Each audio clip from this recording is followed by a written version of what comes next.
Hi, I'm Gregor. I'm the developer of Casebook 1899, and you're listening to the Scene World podcast.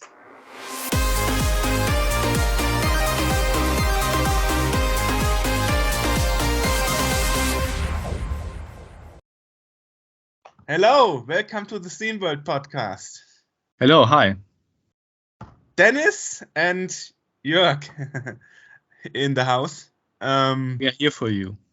We are here for you, even in the new year. Yes, indeed.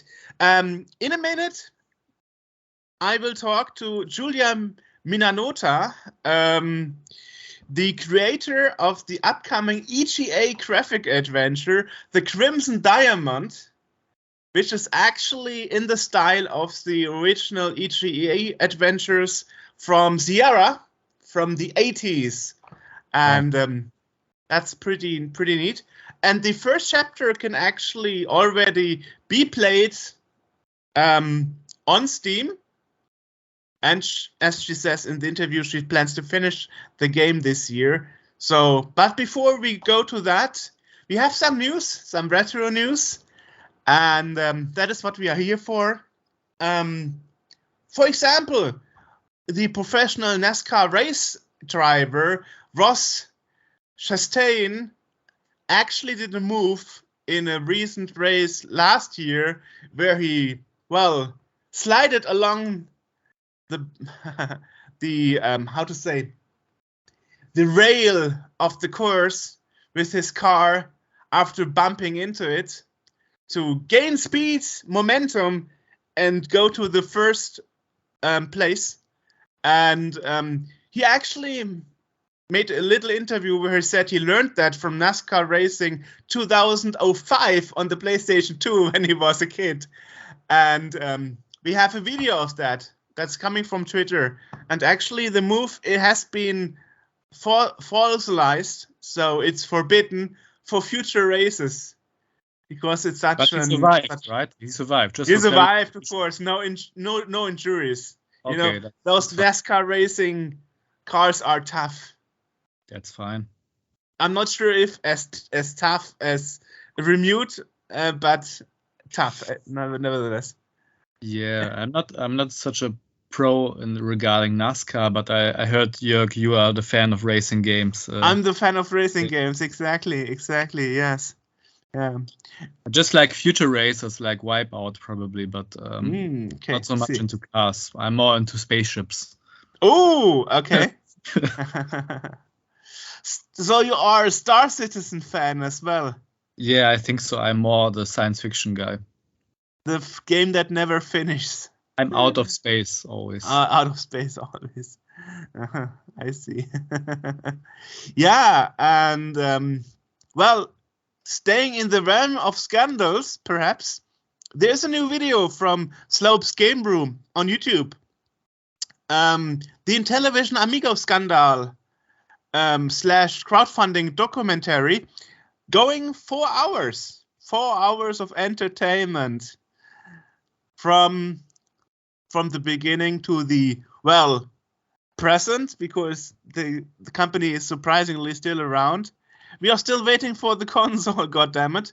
And even at some place, a fraction of the footage I created by interviewing Tommy about his past even found its way into the documentary.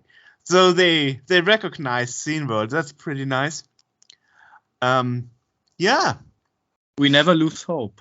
We never lose hope. That's true. Never lose hope. There's probably some hope. Probably not. I don't know. Well, people ask me, you pre-ordered the console, right? No. I didn't. Lucky you. Yeah. I mean, inviting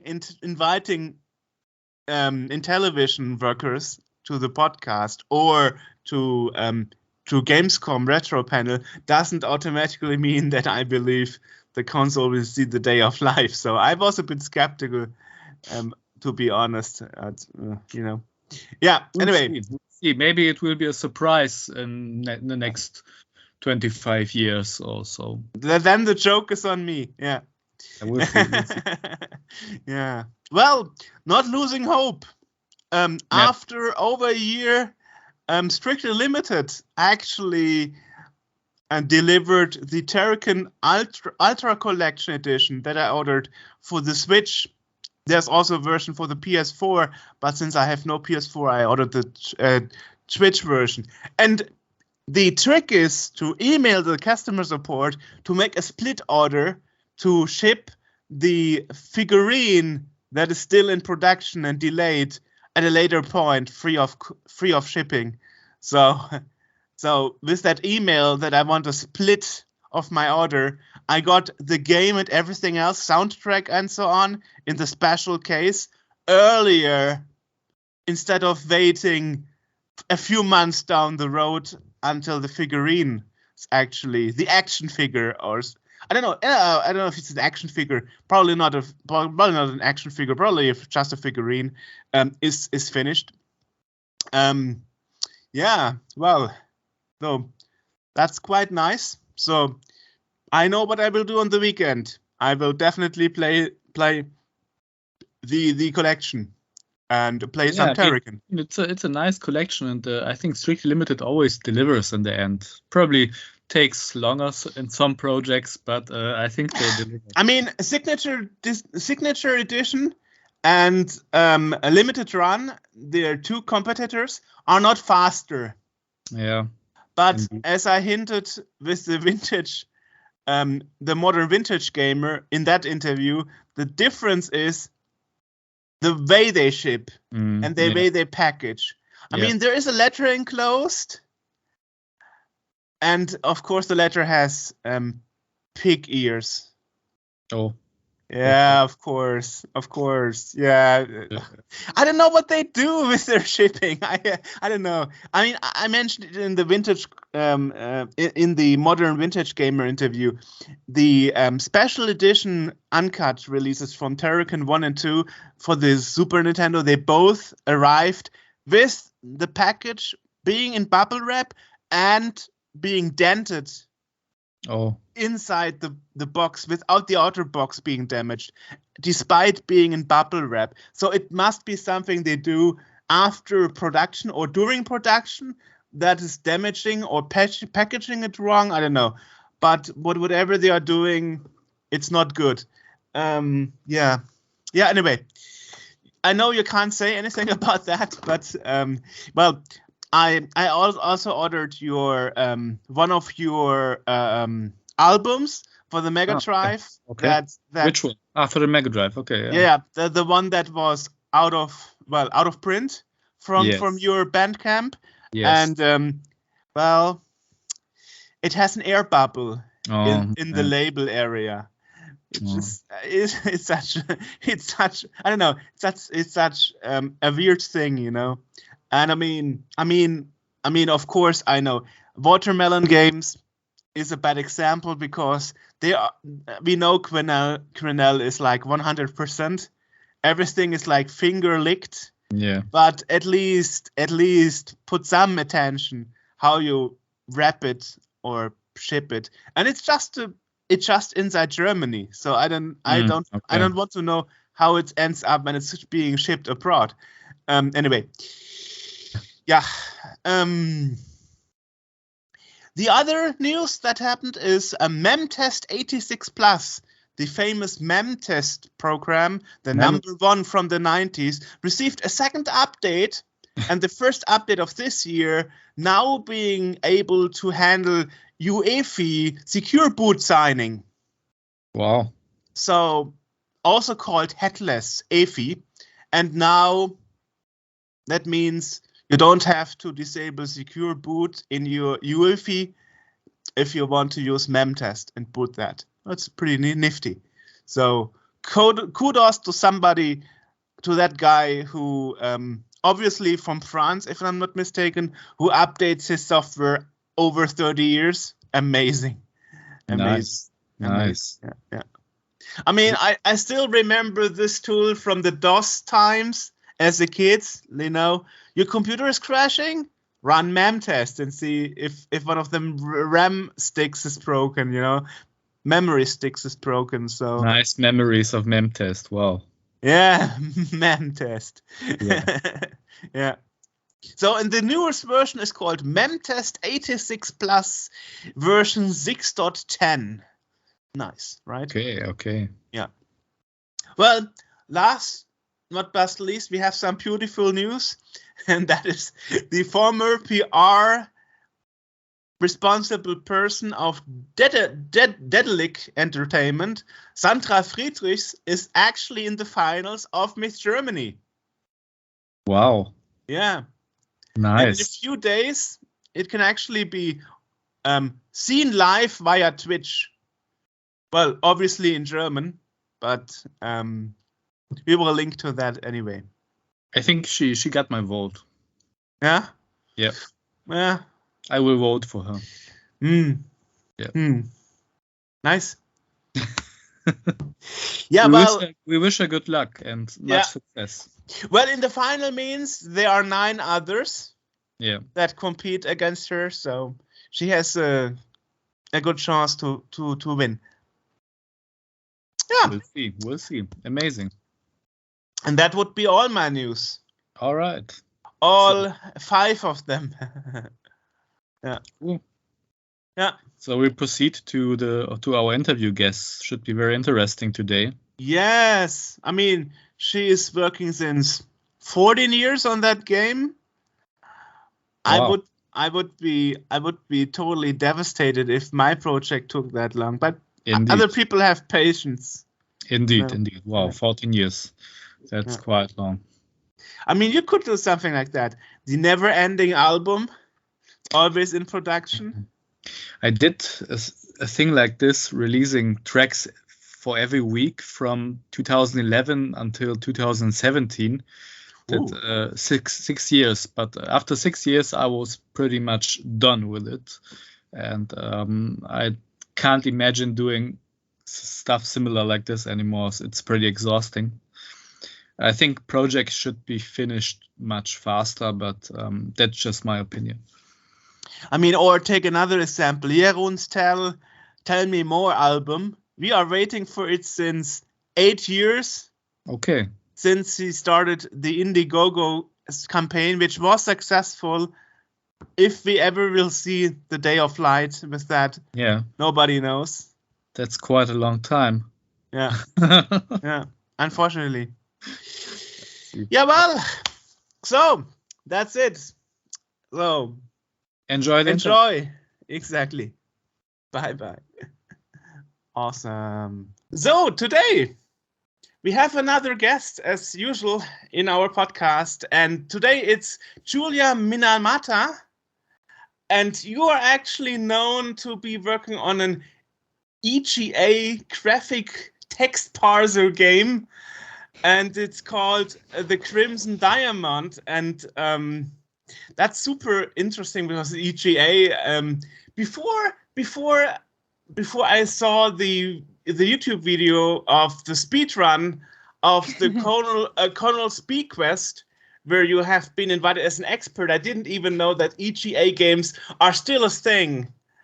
So that's super amazing. I mean, when I got my first PC in '93, I already had VGA, so EGA is something I knew I could switch it to, but I always skipped. So perhaps let's start with, how did it happen for you to get into computers and stuff? Well, my dad actually started it all out. He loved to be an early adopter. He liked to have computers in the house. I've had computers in the house ever since I was a kid. His first one was, I think it was a compact, but it wasn't really compact. It was by compact. It was those the 30-pound suitcase type portable so-called computers that he got to take home from work if he was going to do some work from home. And it was like a Tandy kind of 1000, kind of green monochrome with the keyboard that folded out with the telephone cord attaching. And we got our first exposure to DOS games like King's Quest 1 and some space games and some pinball games and everything. And I was just hooked to it from that point on. And we eventually did get our own desktop computer. But the first computer actually we did have, it actually was not the compact. It was a VIC-20, a Commodore VIC-20. And I know you guys, this is Scene World, so you guys are Commodore 64 focused, and I was excited to be able to talk a little bit about and show a few of the boxes because I never get to show these things ever. Sure. So if I could if you can indulge me just for a few minutes, I've got this one's pretty common, I think. You got your Congo Bongo. Oh yeah, Congo Bongo was also released for the Commodore 64. Yeah. Yeah. Oh wow, it made me disappear. That's how. Oh no, where'd it go? Oh no, it's a magic trick. Because of the Congo background, Bongo. it doesn't recognize you as a human anymore. Oh no. Okay, the other one I only have 3 I wanted to show. The second one is it's gonna disappear for a second. Master Type. Awesome. Oh, I don't know that one actually. Yeah. This is it's for the VIC-20. I don't know if they have a C64 version. And this other one, this is my favorite one, the last one, best for last. It's a Zonox Double Ender, 2 video games in 1 cartridge. Oh, this one is. Whoa. This one is Motocross Racer and Tomark the Barbarian. And so Never this heard one. Of that. Okay. So if you look at it, so you even got the manual and everything here. Wow. So if you look at because this is like a double-ended thing. So you've got one end is that one. Oh, and the other end is this one, the other game. So there's actually both ends here. I didn't know the VIC-20 had double cartridges. Interesting. So yeah, I just wanted to share that because yes, I know you guys are mostly you guys do Commodore 64, so I wanted to start off with a little bit of that. But that was my first computer experience. I can put this back now. Yeah, it's hard to make some guests clear that we are not only Commodore 64, despite we do the Discmag also. But yeah. True. So VIC-20 and then the Compaq, and then we got we started getting our own computers, and I think this is not an uncommon experience. I've talked to a few people, but there is this. If your dad ever worked in an office and liked games, there was like this network of game pirating office dads where floppies would be exchanged and everything, and manuals would be photocopied at the office and stapled. So that's a lot of the way we would get a lot of our games growing up would be that way. But of course, Christmas and birthdays were like the special times you'd actually get boxed games, right? So I mean, I've got another one here. So this is one of the ones I like a lot. This is my Quest for Glory 2 Trial by Fire. So that was a Christmas or a Christmas or a birthday present, and that would be like the big event because you'd actually get the real genuine item, and so that's how it got started. So when I was growing up, it was like Tandy, and then it was CGA, EGA, VGA, and onward, and I got to experience a lot of those games, as they were around. So I understand that you come into computer gaming at VGA, that's kind of what you're most familiar with. But for me, as a kid, it was the EGA stuff where that's my happy, my fuzzy, warm, comforting, nice place. And there are actually, you mentioned you weren't sure that there are other game developers making EGA games, and there are people making EGA games to this day that have these same fond memories as I do. There's actually a series. There's Tachyon Dreams. There's a 1, 2, and there's a 3rd game coming out. There is Betrayed Alliance 1 came out. It's also a text parser adventure as well. Some EGA games, it's funny because they'll be point and click EGA games. There's the Tolwinium by Dave Lloyd. There's a bunch. I mean, well, not a bunch, but there's enough for me to say it's not just me. There's something about that palette that I think really speaks to me in terms of super bright colors and just the way that the graphics were displayed at the time, because VGA when it started out was low resolution, and so it was kind of fuzzy looking. EGA graphics were very, very sharp, right? It was like that. So that's kind of also an attraction to it. I mean, the thing is, EGA and the Commodore 64 have both 16 colors, but as I said, EGA is brighter, more vibrant in colors, has a different selection of colors. So that's true. But it's interesting because in my last email to you, I actually mentioned that many people think I'm too young to be retro gaming with Commodore 64. Yes. I mean, and you don't look so old yourself. So I really wonder. Well, wow. Yeah, I mean, if you were born in the VGA times, I mean, so I don't know. I don't want to flip the interview around on you, but how did you get exposed to Commodore 64? Because that was way before your time. My grandfather got one in '84 when I was 2, and I sent you a picture in my last email. Adorable, I will put it here, where I'm sitting at my grandfather's Commodore 64. Yes. So, and in 1990, I actually got, for my 8th birthday, my own Commodore 64. So Wow. let me think. EGA PC, was that 89? Was 89, right? Yes, around that time, yes, where they were starting to have games that would be VGA, and then sometimes game companies would go back and do an EGA version, because they knew that for compatibility reasons, people might not be able to support the VGA. But yeah, I think that was kind of the time where they were really looking into coming away from the EGA and going forward more with the VGA. Yeah, 89, I would say. Good genes. Amazing. Yes, thank you. Yeah, when I look at interviews with people and they talk about certain eras, about time frames and so on, I'm thinking like, how much can this person know possibly? Yeah. But then I also know there are researchers being way younger than me Yes. and knowing more because they are concentrating backwards.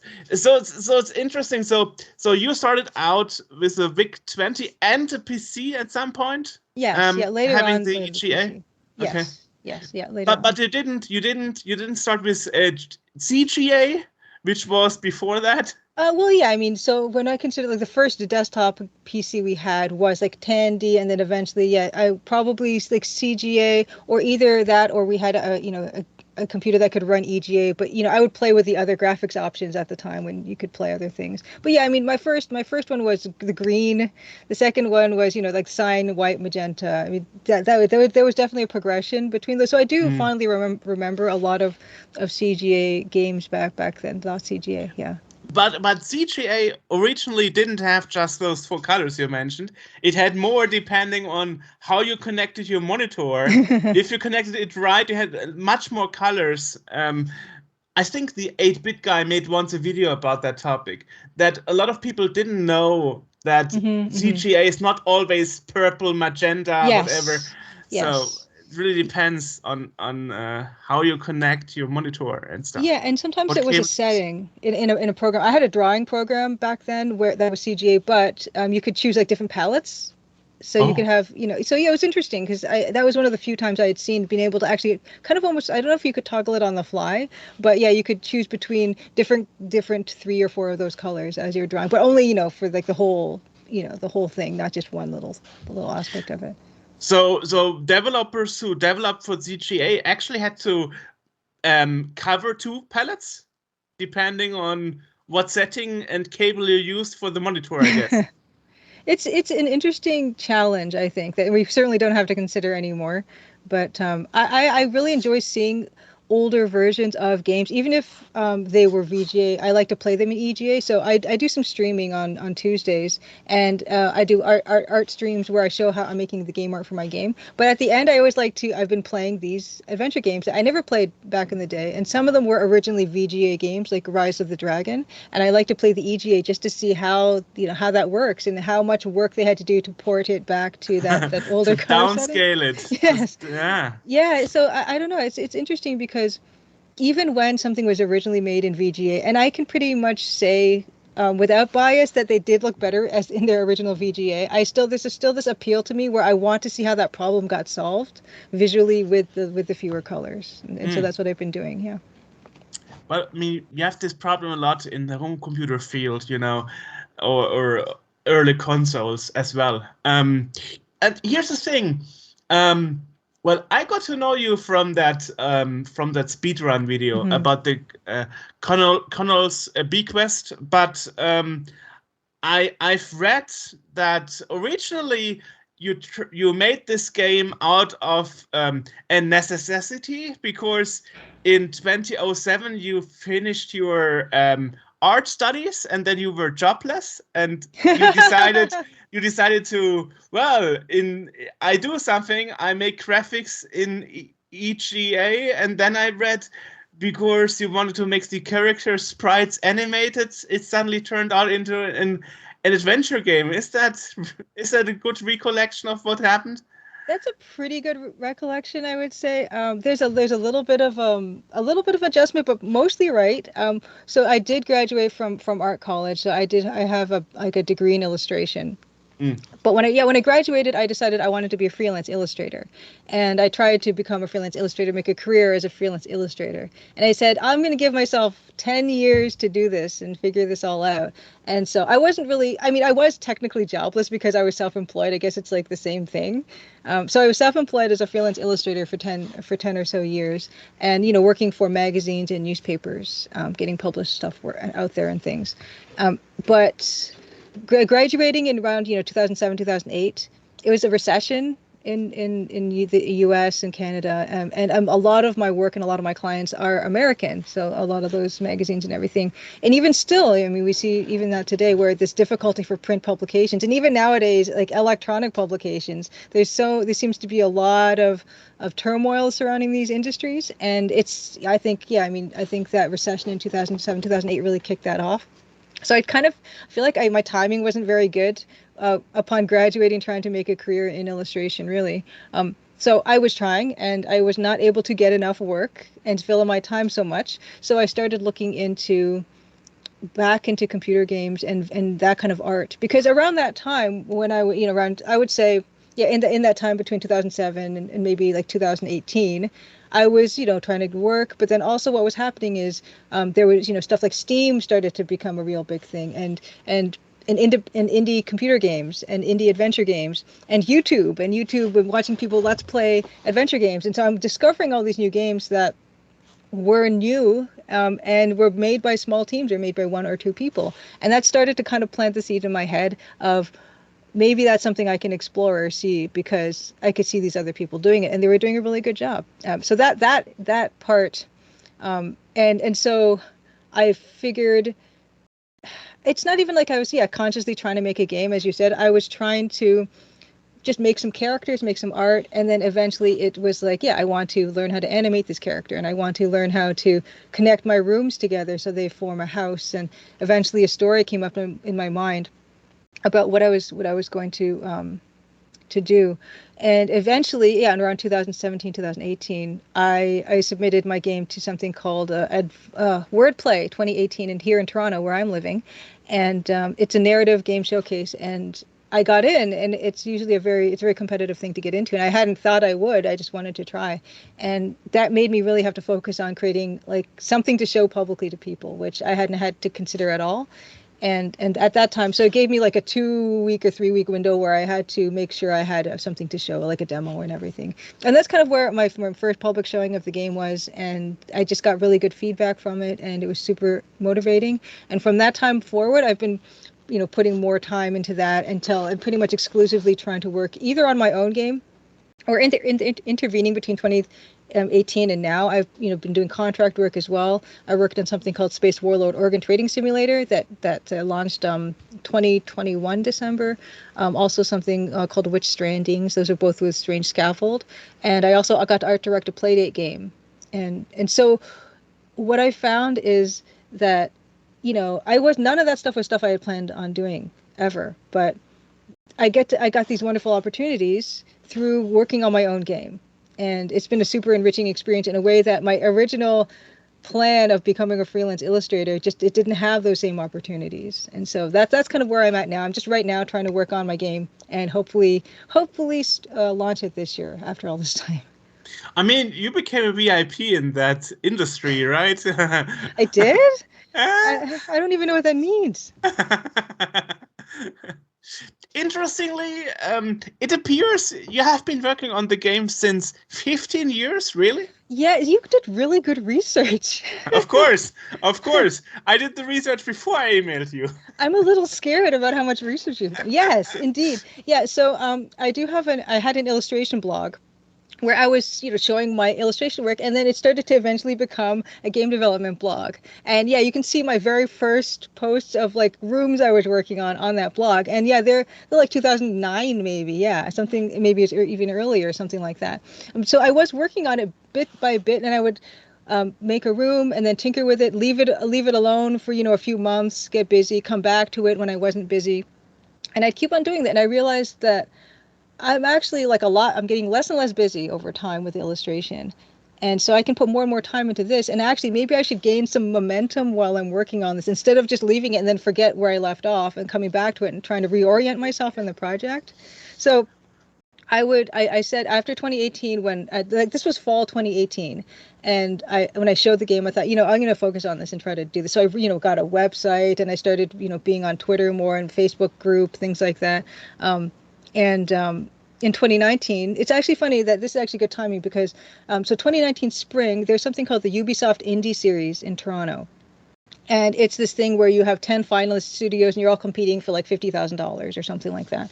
And I submitted to this thing, not thinking I would get into the finalists at all, because you do this application and they say the maximum number of people in your studio is 50.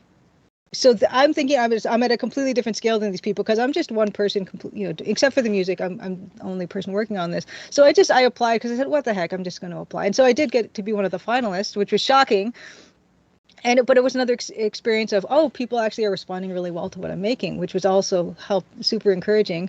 But just today it was announced there's another game. I spoke of other projects I've worked on. So there's another game called Strange Dungeon, which my friend and my old college classmate Ilya is working on. Strange Dungeon. It's sort of like a turn-based, like roguelike type of a game. And it just got into the finalist for Ubisoft Indie Series for 2023, which is really exciting. But anyway, yeah, it's I've been working on the game on and off for a number of years, but really focusing in, like, I would say maybe 2019 to now, really trying to build it. So a lot of it's been built like in that time, way more than even the first 10 years of the game development. There's so much more of the game has been built in that time, just because I've given myself that time. Is that the reason why the first chapter has been released 3 years ago? Yes. Yeah. So it's funny because I released that. Because I released it for the wordplay thing. I didn't even think it was public. It was publicly released probably 2019. I'm guessing you might actually know. I don't know when I first. Well, I mean, it says release date February 5th, 2020. That's what it says. What it says on Steam. I don't know how much correct that is. Oh well, that's because that was the most recent version of the demo, probably. Because I've updated the demo in different times, so that's the most recent iteration of the demo, probably. But okay, so it's because the demo is a separate entry in Steam. Yes. So that was an experiment I was doing, because there are a few ways you can put stuff up on Steam. So there's a Steam store page for the Crimson Diamond, and then there's a Steam page for the Crimson Diamond Chapter 1, and that one is set as a free-to-play game. So the idea was, maybe people would be attracted to having it be something that's considered free. And then they would try that, and then they'd wishlist the other game, the other. That's what I did. It worked. Yes. Honeypotted. I was honeypotted there. Well, see, so that's the thing, because I mean, when you go to these events and you talk to other developers, and they tell you these things that they tried that actually worked really well for them, and I thought, what the heck, I'll give that a try. They never tell me, but you're the first time telling me. Oh, okay. Well, now you know, and I see. The thing is that it's a little confusing for people too. I understand that. So it was just something I thought I'd try, and I can understand why people would have questions about how that's set up. But the hope is that people will be attracted to the free tag, right? And then they'll get to wishlist. Okay. Played it. I found the intro music and the lengthy intro amazing. I was like, that's very atmospheric. That's perfect. Good, I'm glad. It is long. In the game. I mean, I'm old school. I like long. Long is perfect. So I was totally hooked. I actually saw in the discussion forum, you said on a few people's questions as an answer, you said you will release an updated version, erasing some bugs once the game is finally out in March this year. No, see, oh my goodness. So here's another thing. That was, I don't know when did I say the March thing? I don't know. It says on Steam. It says the final version is... Because I've moved the date a few times. That's why. So I might have said that in a year or two ago, maybe. I keep moving it back. So I wonder when I last said it was March. And honestly, as before we even got on this call, the Steam page for the store page, if you had checked it, it would have said launching in March. I checked it. I have it open right now. If you refresh that page, I just changed it to when it to be announced. Oh, to be announced, right? Yeah. Well, because In the Steam So I opened dashboard, it- it said I it's supposed to say that. I opened it an hour Yeah. ago, actually. Yes, because I on the weekend I realized that it said March, and I said, "Oh no, it says March." On my Steam dashboard, it said it's supposed to display like this, and I hadn't thought twice about it because I'm always logged into my own Steam, so I thought it was just displaying as March for me because that was the secret internal launch date that was going to be pushed back anyway. No, it's So- set that for everybody. But dear. I watched some interviews you gave, and you said second quarter. Yes, I've been saying that now. That's my most recent. I don't want to call it a promise, but that's my most recent announcement for that. Yeah, it's the thing is it's my first game project, and everything always takes longer. And I didn't do Of the course. thing. The first piece of advice for any person starting out in game development is start small, start with a small project, and just get through that and like learn how to create a game from start to finish, all the way to launch, and then post-launch, what happens there. And I did not do that. This is my first project. It's gonna all yeah, in. I did. Yeah. It's gonna be like 10-hour probably game, something like that. Like that, that 7 to 10 hour type of. It's gonna be seven chapters. So. Wow. I messed that up, but hopefully, it'll be fine. Lucky you didn't do any Kickstarter or something. That would Oh be my even goodness. more extreme. Yeah. Oh my, yeah, I'm really lucky. I don't have a lot of external pressure on me, really. Besides, like people just being so nice and saying, "Oh, I can't wait for this to come out," which I don't consider pressure. I just consider that really nice. Yeah, I'm self-publishing, so there's no publisher saying anything. Kickstarter, yeah, I didn't even really consider that because I just know that it's almost like a second job. And already, if you're going to do a game and you're the solo dev on it, you have already all the jobs. You don't need more jobs. So the idea of doing Kickstarter as an additional, no, I'm not going to cancel. Okay. Huh. Awesome. So, I did some research, and I think the game is supposed to be similar to what they call the Laura Bow series. Yeah. Yes, indeed. I've always loved mysteries. So ever since I was a kid, loved watching Columbo. Loved Agatha Christie, Sherlock Holmes, all these things. And I kind of get that from my mom. She loved the mystery stuff, and my dad loved computers, and this is kind of that combination. And the Colonel's Bequest was also a combination of that. And the setting being this big house, it was my first inspiration for when I was making my own pixel art. What I want to look at as my visual reference for that. And because the art is so Sierra had a couple graphical engines that they went through while they were making games. The SCI 0 engine was the one that Colonel's Bequest was made in, and it's my favorite engine because it gave the most amount of detail, and it gave you the opportunity to do dithering, which is like this idea of checkerboarding two colors together to make a third color visually, which I consider like a form of magic. And Colonel's Bequest to me did it the best. And Doug Herring is the artist. I just want to give him a shout out because he just, not only at that time when they were making these games, not only were they making this art where they didn't have anything to look at really to develop the look that they were making. And they were not only doing that, but they were developing the tools at the same time. And I have so much respect for that because nowadays it's so much easier for us where I can do pretty much everything. I have, the Photoshop, and I can just put stuff up on Steam, and there's none of this logistics and warehousing and figuring out like designing technology to fit my needs. So super lucky in that. Colonel's Bequest, the mystery, and this it's kind of Roberta Williams has mentioned in interviews that Colonel's Bequest was a bit of a modernization of game design for the time because there were a lot of games where you could just get stuck and you couldn't progress forward really.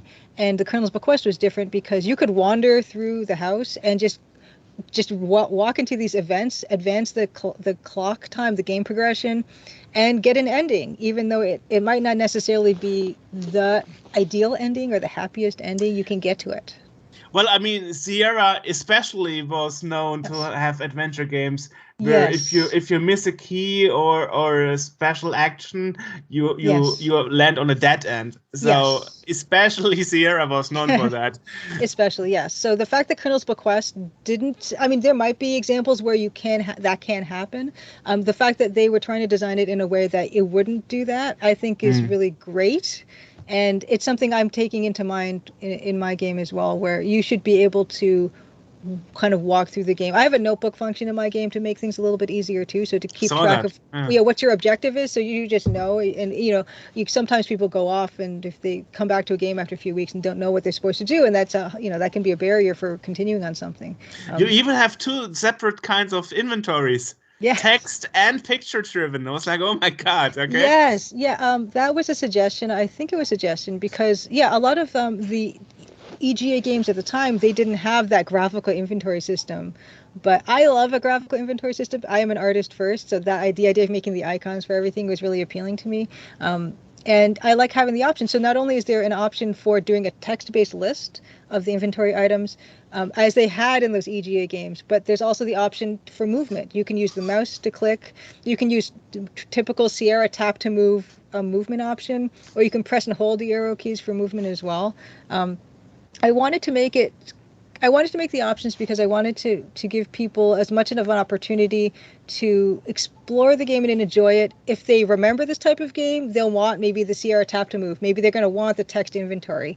But if they're new to the genre, and I would really love people who've never played this kind of old school looking text parser adventure game. If people are new, I want them to be able to move through the game in a way that they're more used to, which is holding the arrow keys to move around and things like that. And maybe a graphical inventory would be something that is be easier to understand for people as well. But I wanted to appeal to not just the retro people, but new people too. It's interesting because in my mind there's always like two companies that are really known for early adventure games, and that would be Lucasfilm Games, later LucasArts and Sierra. And I mean, I did an interview with Ron Gilbert, and he was like, the main difference between Sierra games and Lucasfilm games is in our games you can't die, and we warn you like 5 times. You should reconsider your action because you might die. So they really warn you like 5 times, and Sierra was like, oh well, you have a save game, right? You can restore and try again. Super interesting. But I think it's also a matter of fact here in Germany. I think Sierra, first time I heard about it, Sierra, it was King's Quest 7 or something. Oh wow! In the early 80s, I really was only confronted by Lucasfilm games, probably because I didn't know English, and Lucasfilm actually had German translations. I don't know if the early Sierra games had that localized versions. Ooh, I think that might have. I think they may have, but just not as broadly available. And especially something like the text parser games, maybe not at all. I would imagine. They did have a Japanese version of Police Quest 2.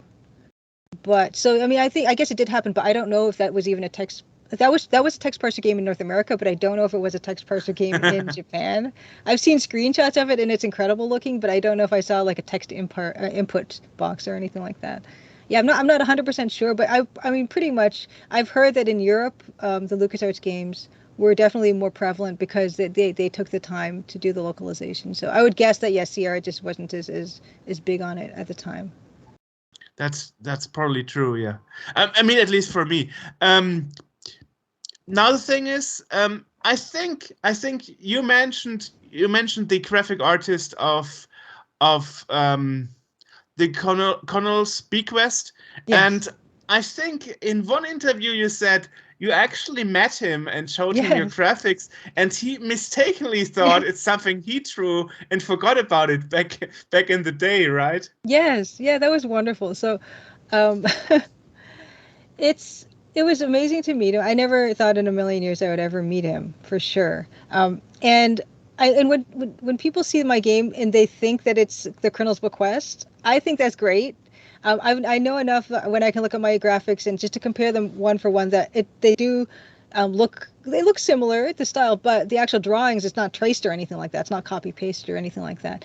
But what I think is really interesting when you talk to someone like Doug Herring, who's been like working in the industry for so long, is that for him, the games he worked on, like the Colonel's Bequest and Quest for Glory 2 and Conquest of Camelot, those games were like 30, 40 years ago for him, and he never thought about them much since then. But then, you have people who love these games and continue to play them, people who speedrun them, people who do Let's Plays of them, and they're still, for us, it's like an everyday thing to be exposed to them. And we have much stronger memories about those games than the people who actually made them.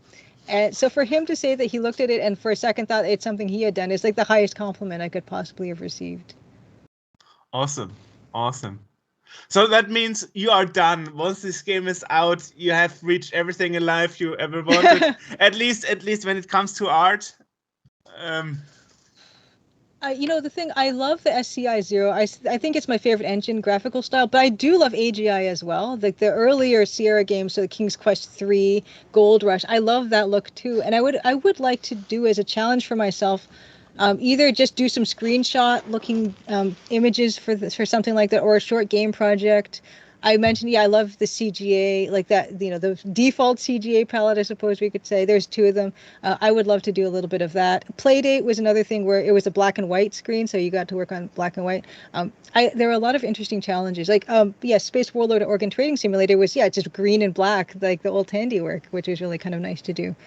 I like that limited palette. I like the low resolution. So art-wise, there's a lot I still want to explore. And art-wise, I still look at Colonel's Bequest, and whenever I see someone play it, I look at it and I want to go back and fiddle and update my own rooms. I'm not going to do that. I just fight the urge because I can see ways that it can be better. Then it would never finish your game. That's the thing. So I know not to go back and do this, but I already have ideas of a sequel for my Nancy Maple game, the Crimson Diamond. So it's becoming an IP after all. I would like to think so. I would like to do it that way. My ultimate dream, of course, is to be able to make the next game and focus 100% of my time on it. It kind of depends how the game, sells, of course. Or make a crowdfunding, or make a crowdfunding, or I find a publisher maybe for the second one, potentially. That would be the absolute best scenario for me, is just to be able to concentrate on only that. I love doing also the contract work. I've learned so much on the contract work. So it's not necessarily going to be a horrible thing if I can't concentrate completely on the next game, but it just means I will be able to concentrate, half as much or something, or less than that on the next one. So that game allowed you to do that art and design, even contract work full time? It's a thing you do for a living? Right now, okay, so at the moment what I'm doing is I'm kind of just working off savings. So the contract work helps augment those savings, but I did work somewhat in the 10 years after I graduated, and so there's this freelance mentality that a lot of us have upon graduating, where you just never know when your next contract is coming. And so you got to save all your money because you don't have, there's no pension and there's no promises, I guess, about where you're working next. So this idea is like, I saved as much money as I possibly could. It's not much, but it's enough to support me. The contract work also is helpful for that. So I don't have a full-time other job. I just have, my part-time work contracts and then my part-time work for Crimson Diamond. But I did realize about last year, I would say, maybe even the start of last year, I decided that I really want to finish this game. And in order to do that, I'm going to need to take on less contract work and just focus more, even if it means, like burning through my savings a little bit more than otherwise. And even if it means that I won't get these opportunities to like work with other people and to network with other people, which has been really wonderful. But I'm glad you take the time for this interview. Well, that's the thing. I mean, this is part of it, right? I don't even consider this as time away from my game. I consider this as part of making the game. It's at least half of the work of making the game. Is I want to give this as the best chance as possible. I want to succeed. I want to show it to as many people as might be interested in it. And I think there's people out there, I've been trying to promote this game for years, but I'm sure there's still hundreds, if not thousands, of people that haven't heard of it that might like it, in fact. And so this is all part of that. And I thank you so much for the opportunity to do this with you and to share this. No problem. I mean, the thing is, we have our PR assistant, and he was like, yeah, I know this person. I was like, okay, I totally didn't. And it was like, and then he was sending me links to this article and this interview. I was like, okay, half of the research was already done. So, good. so you are definitely known in the fear of retro gaming and stuff. Just passed by my radar.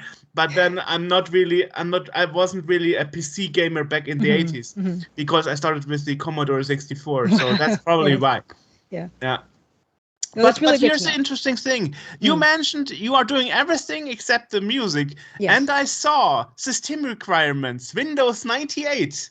Really? Okay. Okay. So the thing My with that God. is, so there were some people who did test it on Windows 98. I think now it's been working on Windows XP. But since then I've upgraded the game engine that I'm working in. So I'm using something called Adventure Game Studio, which is open source freeware. You can use it for commercial games. You can, there are lots of games, adventure games that Oh, have yes, used I Adventure Game know. Studio, I like know. Yeah. Kathy Rain, Unavowed, Lamplight City, a bunch of games. Rosewater coming Yes. up soon. Yes, exactly. Yeah. Rosewater coming up soon. Hobbs Barrow, Excavation of Hobbs Barrow, also Adventure Game Studio. So lots of games. And so I was not, when I started my game, it was, of course, 10 plus years ago. So they had an older version that I had been using since then. But then I realized I should probably upgrade the engine at some point. Maybe not at this point, I shouldn't have. But anyway, I did. And I think the system requirement now might be a bit higher than that now. Oh, you have to update that. I do. I really do. So I have to find out about it. I got to ask my Windows 98 and Windows XP havers if they can test it on their machines. Yeah. Wow. Here's the thing. Here's the interesting thing. The first time I started up the game, I had this tiny window. Yes, and that's the thing. Yeah. It's that native resolution. Yes. 320 by Yeah, 200 pixels. Yes.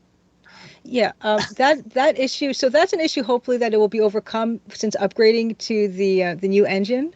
I think the game on start will display better. So a lot of people had that issue where you had the little tiny window because it's 320 by 200. But I think the new version of AGS might. So that's something I'm going to have to ask testers when I show the new demo. That is Interestingly, I'm normally used to be asked like stretch it to which resolution, but in your case you have to do it like stretch it like 2 times, 4 times, 5 times, and then you have to figure out which is the best setting. Yes. And if you go too high, then the window is outside of the visible area, and like whoa, that's like so that was like a bit of fiddling to get it working. And I kind of want to minimize that amount of fiddling, of course, for people, because not everyone is going to be know how to do that or fiddle with those things, especially if it's filling the whole screen and you need to use keyboard shortcuts to be able to close it, that type of a thing. That thing mouse didn't work. I was like, okay. Yeah, so that's so the new engine hopefully will let you toggle the resolution in the game, so you can go full screen or windowed mode now. And I think the windowed mode knows to kind of give you the biggest possible window without being full screen. We shall see. Chapter 1 release will be updated once the full game is out.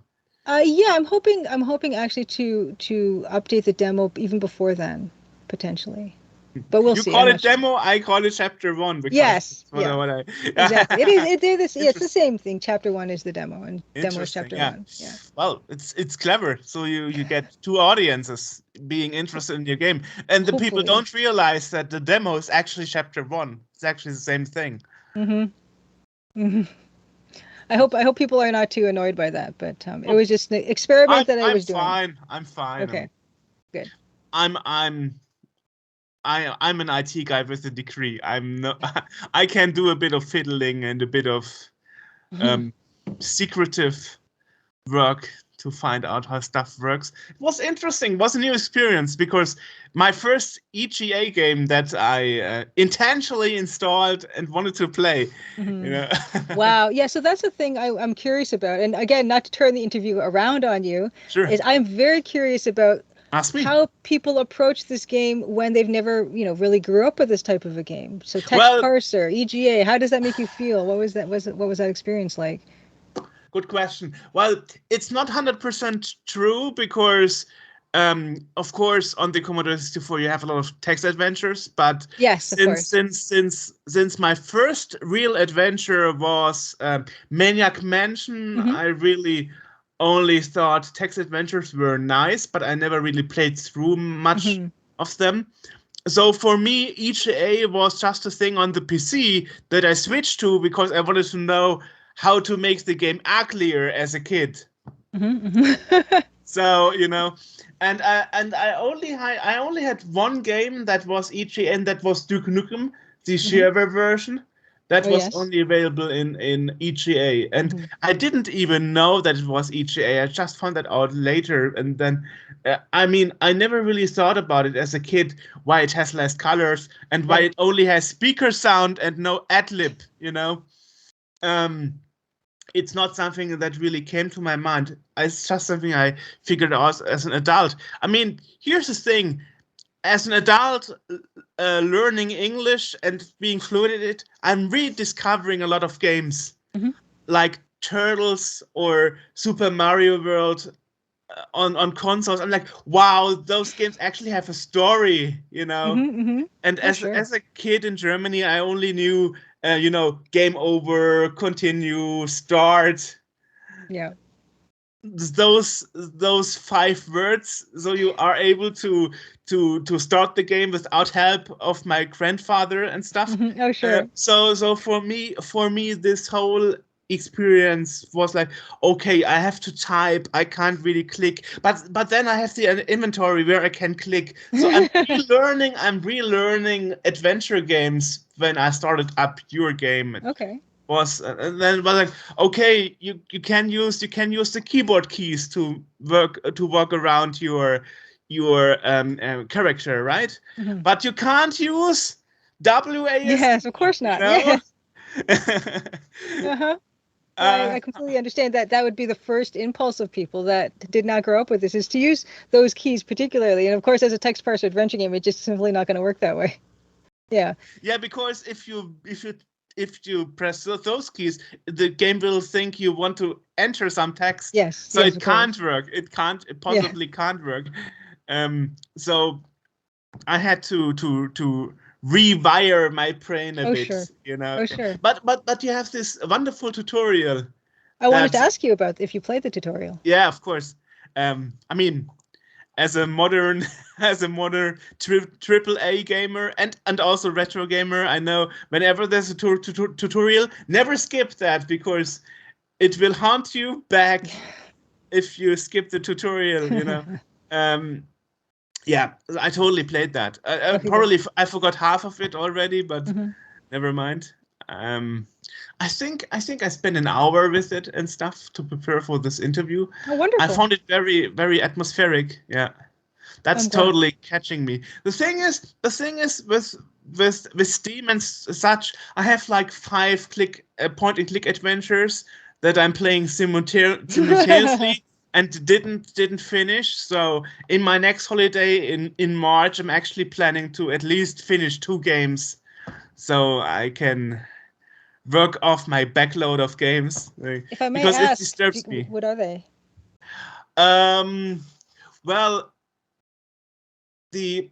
I just finished Thimbleweed Park Mm-hmm. 2 weeks ago after 7 years. Yes, very good. Better late than never, indeed.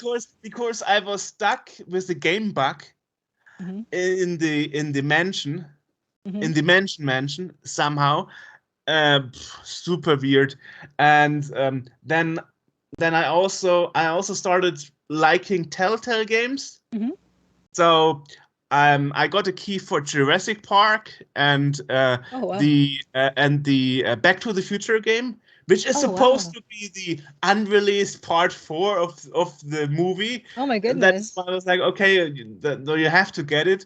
So if something is rare, I'm a good customer for it. I like collecting rare games and stuff. So if a game is delisted on Steam and stuff, it makes it more interesting for me actually I to see. try to get a key or something. Yeah. So basically such things. And of course, I got the new Monkey Island, but I only spent like 10 minutes with it because Mhm. I first want to finish the other games. Oh, sure. Yeah. And well, also looking forward to the new Simon the Sorcerer. Yes, indeed, As you know, indeed. the interview I Yes. did. Yes. And Simon the Sorcerer 3D, I never finished that game because when I bought the game, only half of the manual was printed, so I got a misprint. Oh, my goodness. And I spent 8 weeks tracking down the family of, well, the creator of the game, because when I bought it, it was one of the last copies you could get as an original. So I wouldn't get a replacement. It was like, return it and we return your money, or keep it and be happy with it. So it really took me a while to get a full manual, complete version of the game and stuff. And just a month ago, I decided, okay, I'm stuck at this butterfly. You have to catch some butterflies in the game. I don't know if you know the game actually. Simon the Sorcerer, I feel like it was more popular maybe in Europe than in North America. Well, it was from UK. It was from UK. So I never really played any Simon the Sorcerer. I have seen screenshots of it, and it's really beautiful games. And I don't even know what it's not. Simon the Sorcerer is absolutely horrible and not a beautiful game. It's the worst game of the series. And it sold horrible because it was outdated 5 years after it was released already and stuff.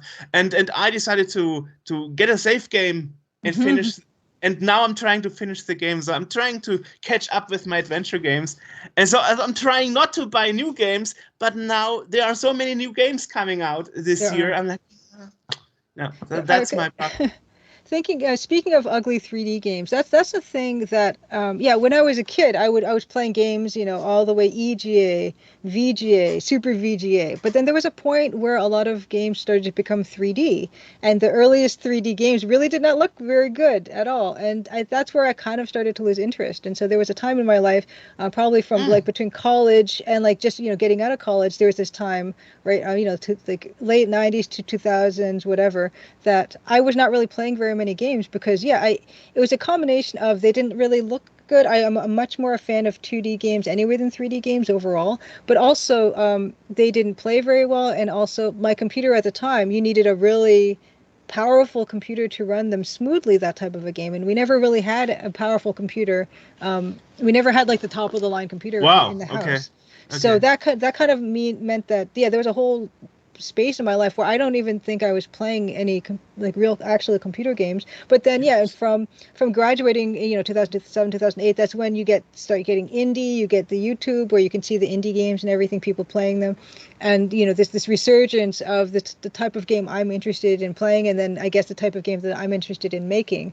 So I totally understand about the Simon the Sorcerer, and I'm sure people were very disappointed at the time to receive a 3D for the next iteration of that series when it might have been I'm assuming so beloved in the earlier 2D versions. There's actually an exception. One adventure game that really was successful in 3D, and that was Grim Fernando. That was like the only very successful 3D adventure game. Right, Grim Fandango. Yes. Yeah, I remember it wrong. Right. You are the expert. You are the expert here. Well, I wouldn't call myself an expert, but the thing about that game, and I did play that game at the time. I didn't. Totally passed It's really great. Like the music is incredible. The art is incredible. The thing about that game is that yes, it's a 3D game, and yes, it's it's not a new 3D game. It's a game when 3D they're still figuring it out. But what's the difference for me is that they were extremely smart about how they used the 3D, the application of the 3D, and it comes even something as simple as the faces, right? In Grim Fandango, your character is a skull, and you've got the face is 2D projected onto like this 3D object, so you don't have this weirdness of a kind of unappealing to look at animated 3D face. They didn't try to do that. And it's also not a realistic face where you're thinking, well, this is just like a mask of a face and it has no appeal to me. They went completely in the opposite direction where they really simplified what the face is. And in turn, it actually makes it more appealing and more relatable to have simple expressions on a face. So that was a very smart decision among a number of very smart decisions in that game. And that was one of the few 3D games that I think did really well with what they had. Interesting, because I never understood why it was so successful. Now you explain it to me. Thank you. Well, and it's not even just that. Like, it's not one. There's never one reason why. It's because LucasArts was always known for extremely high production value. They were doing a lot of the recording of music and in voices at Skywalker Ranch, right, which is the complete premier studio type of environment you're going to have when you want to do these types of things. So of course they had all that stuff from making Lucasfilm like movies. movies, right? You got Indiana Jones and Star Wars and everything. So they were able to take advantage of those facilities to their fullest, which meant that I think, you compare the voice acting and the music in Sierra games versus Lucasfilm, LucasArts games. It's just this idea where they're taking this almost like a movie approach to those things. That I think, we're like a cut above what Sierra was putting out in terms of that part of it. I mean, I still love Sierra games, and there's still a lot about the art that I love. But from an audio standpoint, I think LucasArts games were far more advanced, which really did help their appeal, I think. And Grim Fandango is a fantastic example of that. Curse of Monkey Island as well. If you've never I don't know if you've played Curse of Monkey Island, but it's gorgeous, and the soundtrack is just, it completely works alone as just a soundtrack. I listen to it all the time. It's just absolutely fantastic music. I played the first 3 games, and actually now I'm on the 4th. Yes. So trying to finish that, because I got the anthology like a year ago, and now I got all the other parts I didn't have as an original. Now I do. Oh, about the anthology. Did you know that I did art in the book? No, tell me about it.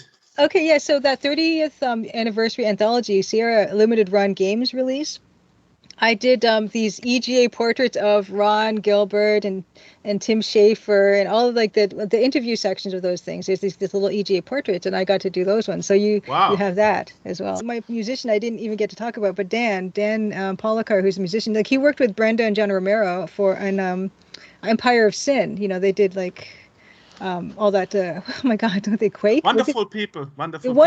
And he met them through like a big box Facebook group, right? So it's just like that whole thing where you meet these people in these other interest groups, right? It's wonderful to have that type of connection, Could you define yourself as a nerd? Would you say you are? Well, I think my interests at the time were the same as the people who call themselves nerds. I probably was a nerd. I would record computer music off the computer by putting my cassette recorder up to it and then listening to it on my Walkman. I think that's pretty nerdy, right? I did the same, yeah. See, there you go. I mean, so that type of thing. So we have that in common. But because maybe I don't look like people expect or whatever, or whatever, woman or whatever, they might think, well, you're not, for whatever reason, it just doesn't make you like a real that thing because of whatever you can't control. So yeah, I was pretty nerdy. Interesting. It's super interesting. Thanks for being so personal with me. Totally didn't expect that. But it's nice if the guest is getting along with me, even better, right? Anyway, my question I had in mind was, how did you actually go forward designing and laying out the story and the game? What was your starting process with the game? It started with this process started with the setting, for sure, because that's where the art came in. So I looked at the rooms that I had built, and I thought I needed to think about people that would move in these rooms, or who built these rooms, or where is this place? So that's where that started. I had started to have all these questions that I had to answer for myself about what I had built, and further into the development, even more so, where I said, okay, I made this room in this house because there should be a bathroom on the ground floor, but is there a reason for this to be here? Or is there another reason for this to be here besides the fact that I was looking at a Cluedo board, as you guys have it in Europe? I have a conservatory, right? And I have a billiards room, and I have a study, because those are all rooms you find on the game board. And what is the reason for these to be here? So I kind of had to invent reasons why certain things had already been established, which can be a little bit backwards from a lot of game design philosophy or other ways that people do things, where you have a design first and then you build the setting around that. I did it completely backwards. I was animating cupboards opening and closing and doing all this fine detail work on something that I really didn't have a clear idea of what the whole game would look like. But I think starting with a setting is not necessarily a bad thing, because adventure games in particular, they rely a lot on having a setting that feels good and feels real and feels like lived in. And having that time where I was kind of just playing around with the game, that exploratory area where I wasn't seriously focusing on finishing the game, that whole section of the 10 years of tinkering, where I would just, I want to make you wash your hands, right? You should be able to flush the toilet, even though that has nothing to do with the rest of the game. Well, maybe that is a spoiler, but maybe I need to make a puzzle where you need to flush the toilet. I don't know, but I was making all this stuff because I was just playing with it. It was just a toy for me to play with. But then as I'm making the game, developing the actual content that goes in this place, I already have like literally all the plumbing figured out, right? Everything is working. You turn on the faucet, you walk out of the room, you come back into the room, it's still on, that type of a thing. All those things that really didn't have to do with the game, so to speak, and just with the world that you get to live in. This idea that in the demo you can sit in most of the rooms. It's not a gameplay thing. It's just something I wanted the player to do. And a lot of the games that you play, you can't sit in these rooms. And for me, if you want to be comfortable, you want to be cozy. Sitting is so important to me. So that type of thing, where if I had been starting this game just to be the most efficient game possible with the least amount of work and still making it be a good game, then it wouldn't have all that extra stuff that is charming about it and people can enjoy. So setting first, characters next, and then from the characters, and I thought, well, there has to be some kind of like a conflict that happens. And so the characters that I'm coming up with, well, what kind of a conflict could they possibly have? And I started to draw in other things where what other things do I find interesting? Like what are my own hobbies and my own interests? And one of my hobbies that I like is I like going to local museums and finding out about local history. I love local museums because they're often so personal and it really grounds you in a place because you can go over to that street and see what they're actually talking about. I love big museums too. I love, of course in Toronto, I'm fortunate we have the Royal Ontario Museum, which is wonderful, but it pulls stuff from all over the world. But it's so compelling to me to see these small museums that are curated by these very passionate people about their local history. So that was part of the reason, what I'm thinking about Crimson, like where would this house be? I'd like it to be in a place with a lot of local history. And then I also am really interested in geology and mineralogy and things like that. And so that focus, that really played into it too, because I started doing a lot of research about ghost towns in Ontario, which is the province I'm living in. And a lot of ghost towns started out as mining towns. And so I came up with this idea that, Crimson, Ontario could be a mining town that kind of went bust and now is deserted, that type of thing. And then it creates, these opportunities for these ideas about what a conflict could be like in that setting.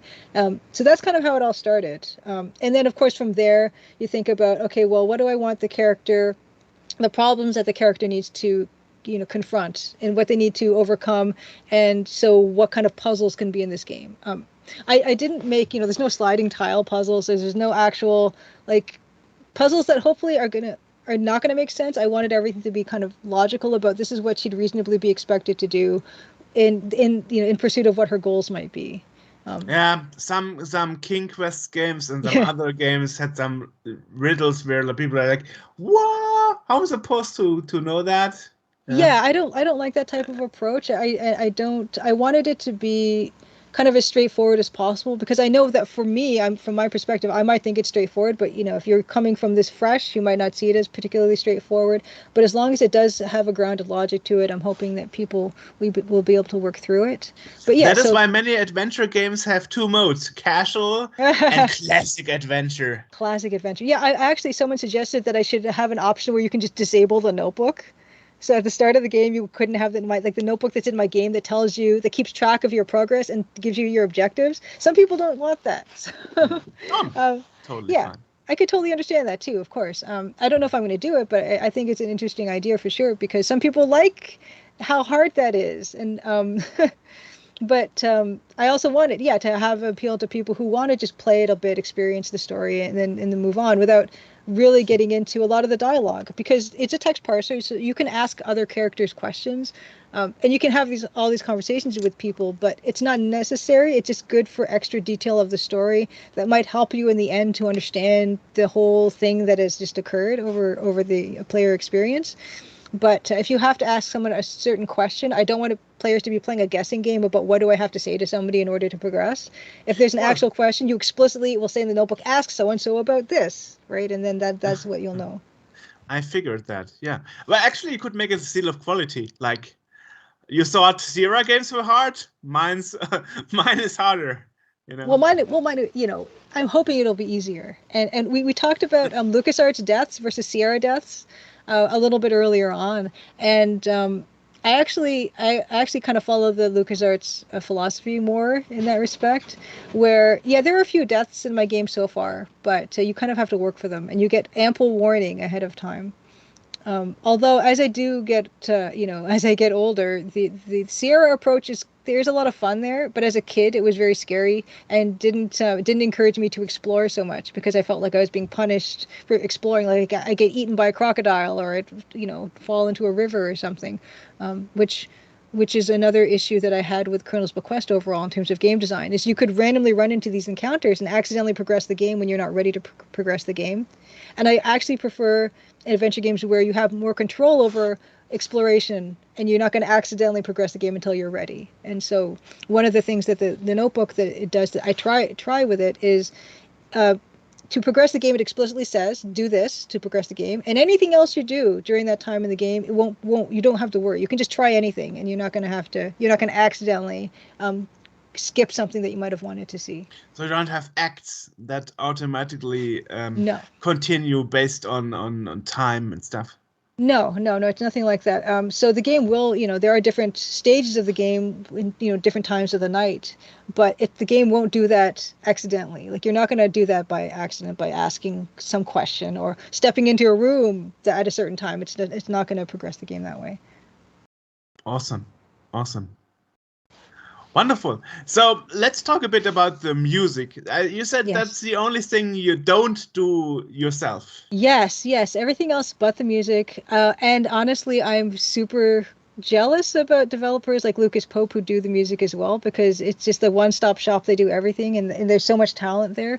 But on the other hand, I was speaking once with Francisco Gonzalez, of course, who's currently working on Rosewater.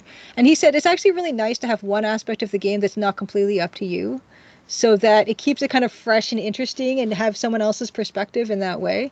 And I think he's right about that, because having Dan on the project has been super rewarding and inspiring in a fun way. And also having someone kind of share that experience of developing the music. So sometimes on these streams, I do these art streams, but sometimes if Dan is available, we do a music stream and he'll come on and we'll compose a track for the game, like live on stream, and we'll take kind of like chat. Awesome.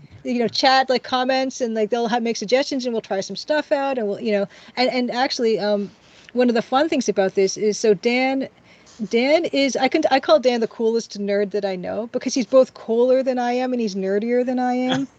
So is that even possible? Yes. That's the thing. It's not fair because he has all this incredible big box collection. He has like the Hugo's House of Horrors, like the actual games when you would register. He has the physical ones. So he has this wonderful collection of games, and he collects, like, he has some old Transformers as well, because he's a musician, so he likes the ones that turn into cassette tapes and all that. He can tell you all about that. So he has all that. I don't have all that stuff. And he knows all about Amiga stuff. He knows about PC stuff. He has old, I think he's got an Amiga and he's got old PCs as well. I don't have any of that stuff. So he's definitely nerdier, but he's also like cooler than me too, because he is a touring musician. So he plays with Sean Paul. He's been in Sean Paul's band for the past 10 years, and they go all over the world. So he was just in Qatar for the World Cup, performing at some venue, like a fan venue or something, with like 30,000 people. And he gets flown in, and he gets in a set up in a nice hotel room and everything, all this stuff. So Dan gets to be the super cool touring musician guy who tours all over the world. He also gets to be super nerdy guy with like this super envious collection. And then he also is like this amazing musician, which I get to really take advantage of course, because he comes onto these streams occasionally when he has time. And what makes Dan even nerdier in a very, very valuable way to me is that Dan has a Roland MT32, like a real Roland MT32 synth that he composes on. So he would compose on this synth live on our Twitch streams. So these happen at 8 p.m. Eastern. So whatever conversion, I think it's not a good time for you guys in UK. But 8 p.m. Germany, Eastern. but close. Sorry, Germany, of course. Yeah, Germany. It's like what you're 6 hours ahead, I think. Probably, depending on the time zone. Yeah, something like that. So sorry about that. Yeah, so 6 hours ahead. So it's not really that good for you guys in terms of time. We do put the videos on YouTube as well. But I saw them. Yeah. Okay, wonderful. Yeah, he live composes with this Roland MT32. He set up this whole thing. He had to do all these bypasses and all these tricky things to make this thing work. So he's got this thing working. We use that. The music that's in the game was composed on a genuine Roland MT32. But fantastic. You're converting it to AdLib, no? Is it really Roland sounds? It's Roland sound, but yeah, we are converting the files to OGG files, which is the open source music format. They can be MIDI though. I think that Dan has to jump through a few more hoops to make it MIDI music. But yeah, it's oh, we were even thinking about doing PC speaker, but I don't think we're going to go that far with it. Oh, that would be wonderful. That would be totally amazing. I think Dan would tear all his hair out if we made him do that. But Oh, yeah. I mean, DOSBox supports it. I guess there is a way to make it working. I wonder if oh my gosh, I'm going to ask Dan about that actually. If we can have a stream where we just take the tracks and just make them a PC speaker track. But yeah, so yeah, you're not going to need a Roland MT32 or anything to play the game or anything. It's just going to be just standard OGG files put through Adventure Game Studio. But it's going to have the same limits. It's going to be the same limitations that the Roland MT32 has to work with. I guess the same for the graphics. It would work on EGA graphics card, right? Yes. Yeah. In fact, Lazy Game Reviews, he actually, I had an EGA version of like this piece I did, the Sierra fan art piece of Halloween. So it was kind of scary Sierra villains. So there was Lalot from King's Quest 4. There was Adavis from Quest for Glory 2, Baba Yaga from Quest for Glory 1. And Mananan from King's Quest 3. So it was all EGA characters. And he loaded it up on one of his old PCs, which was kind of nice. Super fun.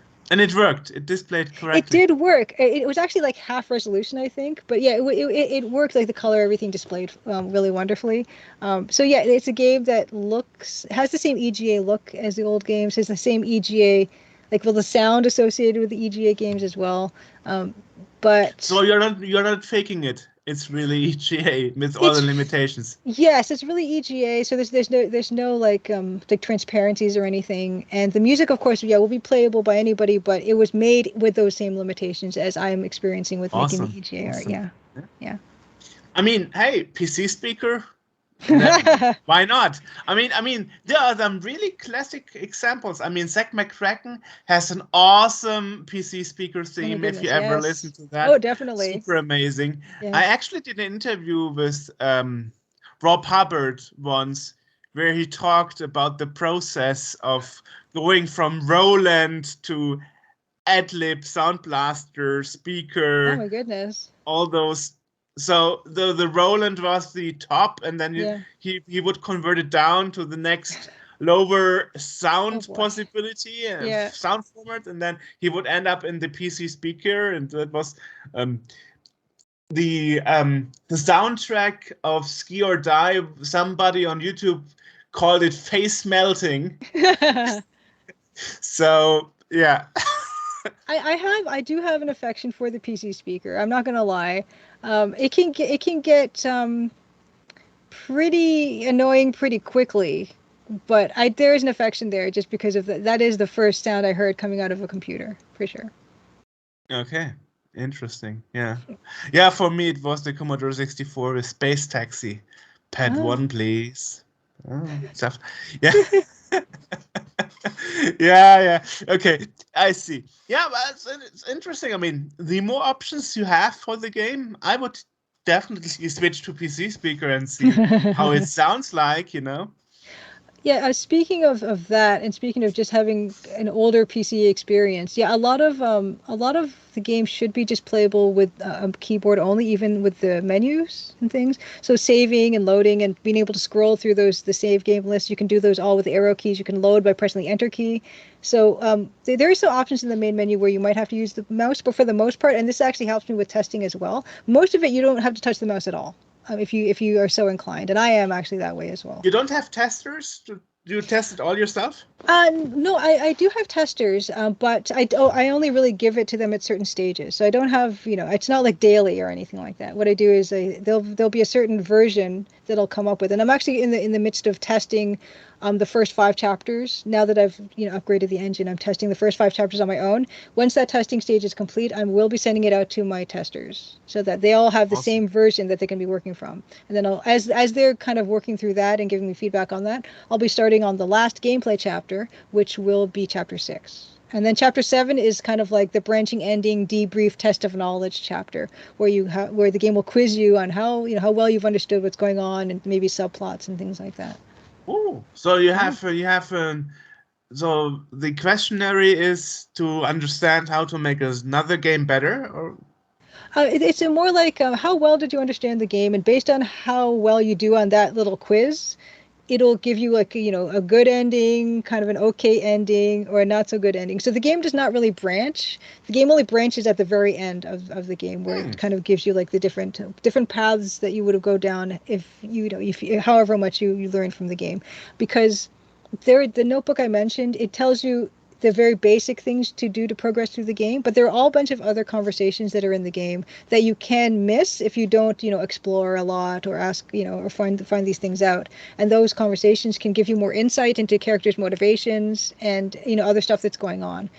So if you just go by the notebook and just follow everything along, you'll come up, you'll fill that quiz out a certain way, but you might miss a lot of the stuff that Very is also clever. in the game. So there is sort of an element of potential replayability, but it's not because of branching, because I don't really have the resources to do like branching from the very beginning and just completely do two different streams of a game where maybe only people will experience one. I want people to experience as much of the same content as possible until the end, and then the end is where you just get that epilogue where you might have like some text boxes and some static graphics that'll tell you what happened because of the decisions you've made. Also, you want to be finished with your game at some point and not Yes. take another 15 years or whatever. Yes. Oh my gosh. When you put it that way, yeah, absolutely. And it's not even just a matter of working on it forever. It's also a matter, I'm excited to share it with people, because so far the only part that's publicly available is chapter 1, the demo. But there are, there's 4 other chapters that I've completed that no one's seen anything of, and I'm very careful about not sharing story details on stream or anything like that. You don't have to. Yeah, absolutely. I'm not. I haven't up to this point. I'm not about to start now. But if you come to my streams, I don't spoil anything. The art streams that I mentioned, I'm working on the introductory sequence art. So if you download from Steam the Crimson Diamond demo, you will see the introductory sequence that Jorg. Exactly. Okay, I'm so sorry, Jorg. No problem. I'm so sorry. I was like trying to think in my head how to pronounce that properly. But yes, Jorg. Experience this long introductory sequence. It's all the graphics for some of it is very crude still because they're just placeholder graphics. Didn't notice that, honestly. Oh, interesting. On the stream though, I am upgrading those graphics to make them look consistent with the final game. Oh, okay. So the art streams will not spoil any aspect. I'm not working on chapter 6 graphics, for instance. Even better during graphics the streams. In the intro. Yeah, even better graphics in the intro. And for the music streams, I might give Dan some cues of like what I want. Like I want this to be a sad piece that, whatever. And I'll give details, but I won't give any story details. I give Dan sometimes some story details outside of stream, but we don't discuss those details. So you might hear, he was composing a piece that actually shows up in chapter 4, but no one knows the context of that music. So I'm super careful about sharing those story details. Interesting. Yeah, well, I was not about to ask you to spill the beans. Well, I already said that you don't need. I already said you don't need to flush the toilet to finish the game, so that's already a bit of a spoiler. That's as far as I go. Okay, that's interesting. Yeah, I mean, it's interesting that you say you are reworking the graphics on the intro, because for me, chapter 1, including the intro, looks finished. But... Oh yeah, just a cutscene, right? The cutscene when you select new game and it opens with the fisherman in the river.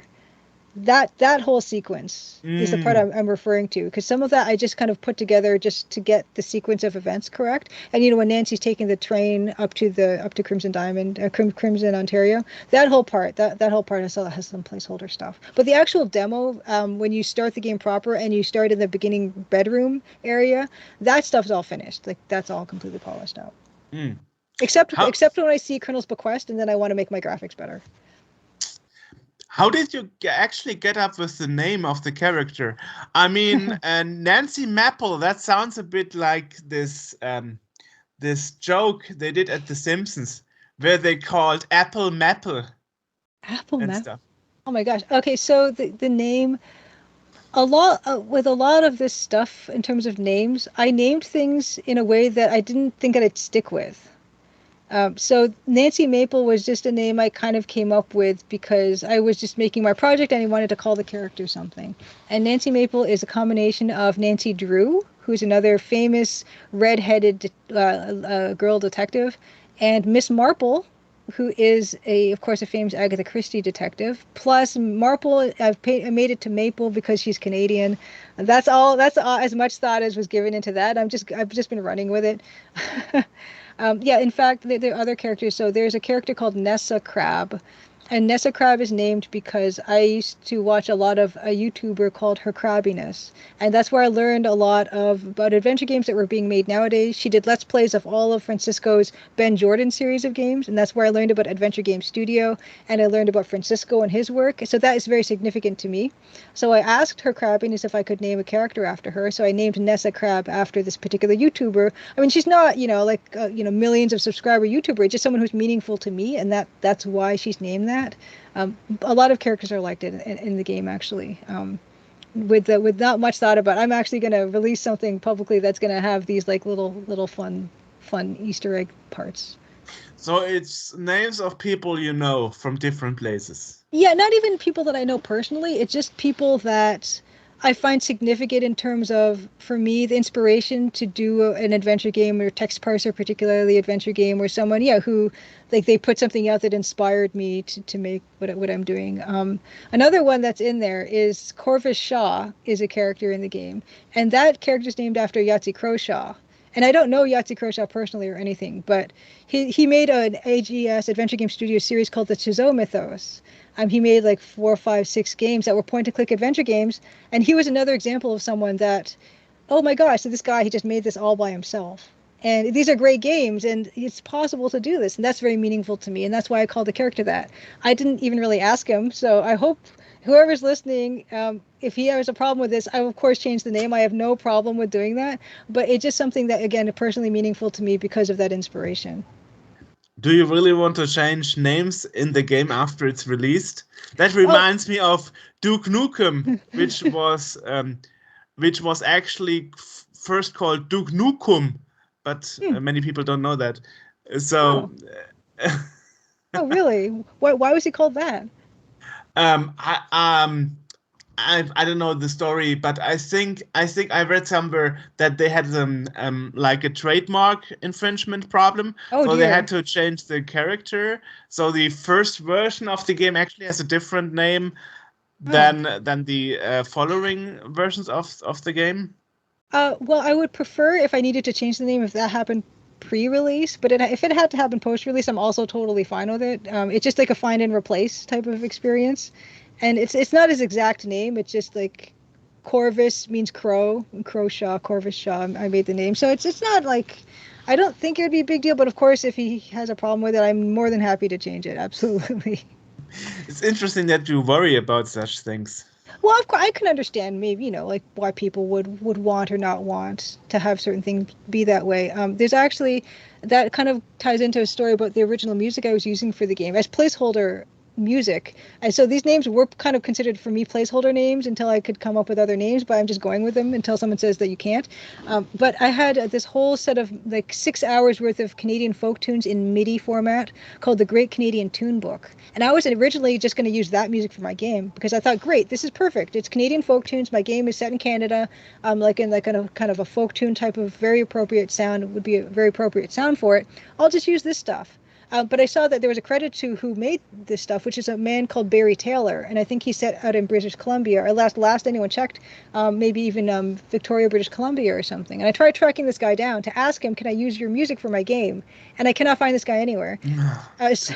So I thought, well, it's too bad, but also it's good in a way because that led me to like actually seek out other musicians. And of course, Dan was one of these musicians that I sought out. Or, I think he might have even approached me about this. And I thought, I actually do need music because I can't find this other guy. In the very, very remote possibility that he should find my game and say, you can't use my music. Okay. And that's harder to replace than a name in the game. So... That's why I started looking at musicians and saying, and Dan said, he'd be totally open to making, the music for the game. And I said, this is fantastic, and then after that, I learned, he actually went out and got himself off of eBay a Roland MT32 for this project, which I didn't ask him to do. Oh my God. I know. Really? Whoa. Yeah, I'm so lucky. Wow. It's not only that, like I would never ask someone to buy a Roland MT32 and figure out how to hook it up to your modern computer to make this thing work. He figured this out all on his own. So in one way, not being able to use the Great Canadian Tune Book is kind of like sad, and I do love a lot of those MIDI But now files. you have another possibility. Yeah, but it opened up this whole other possibility. And also, I still use the Great Canadian Tune Book on my streams. I have it playing in the background softly. The 6 hours, it's just the same music over and over again, but it's 6 hours, so it's quite a lot. And I have it on shuffle, so it's not a big deal. So I still get to enjoy the music, but for my game, I got connected with Dan, so that was wonderful. Well, with the names, how I see it, I would be totally honored to have my name in your Well, thank game. you. I appreciate it. I understand that not everyone is the same, of course, too. So. It's totally fine. I would be totally honored. I mean, actually, there are some YouTube videos from friends of mine where they found my character in the game, but such things are always paid because you have to pay extra to have your name mentioned and your character photo or your voice or whatever. So I see. yeah, Oh my so goodness. you can find me in the phone book of Thimbleweed Park. Oh yes, and actually course. call me. Yeah. Yes. So speaking of Thimbleweed Park, I did kickstart in Thimbleweed Park. And speaking of all that piracy that my dad engaged in terms of like game piracy when he was working in the office, I did pick the tier that absolved you of all your game piracy sins. I don't remember if you remember what the Kickstarter tiers were like, but there was, I think, for $5 extra, there was like a tier where you got the game, and then there's a $5 extra tier where Ron Gilbert absolved you of your piracy Remember sins. that, okay? I did select that tier. So I consider myself, even though they're not personally my sins because it was my dad doing all this stuff, I benefited from them. So I felt good about spending the extra $5 for Ron Gilbert to forgive me. So. Well, I was one of those crazy guys. I have like 3 copies of Stack McCracken. 4 copies. 3 are German and 1 is English. Really hard to find, as the German ones were better sold than the English ones. Yeah, really? in America, Sierra was more common than Lucasfilm. So there are more German copies floating around of the Commodore 64 version, and Maniac Mansion, to get Maniac Mansion on the Commodore 64 was real hard work. Oh my god, yeah. Wow. So I can say I own the originals. That's amazing. That's amazing. And I also got this rare CD version,